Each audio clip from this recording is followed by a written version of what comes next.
তুমি কি কখনো সেখানে গিয়েছো? তুমি কি কখনো তার সাথে কথা বলেছো? তুমি কি কখনো এই সিনেমাটি দেখেছো? তুমি কি কখনো এই গল্পটি পড়েছো?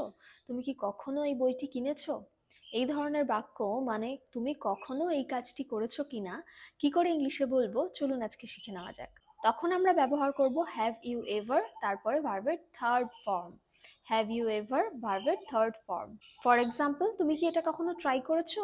Have you ever, have you ever ভার্বের third form try, tried, tried. Have you ever tried this? Have you ever tried this? তুমি কি কখনো তার সাথে কথা বলেছো? Have you ever talked to him? Have you ever talked to him? তুমি কি কখনো বইটি পড়েছো? Have you ever read this book? Have you ever read this book? তুমি কি কখনো সেখানে গিয়েছো? হ্যাভ ইউ এভার গান দেয়ার? হ্যাভ ইউ এভার গান দেয়ার?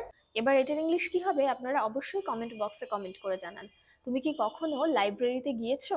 ভিডিওটি থেকে যদি একটু কিছু শিখতে পারেন তাহলে ভিডিওটিতে একটি লাইক ও শেয়ার করার অনুরোধ রইল, আর চ্যানেলটি শিক্ষণীয় মনে হলে চ্যানেলটিকে একটি সাবস্ক্রাইব করার অনুরোধ রইল।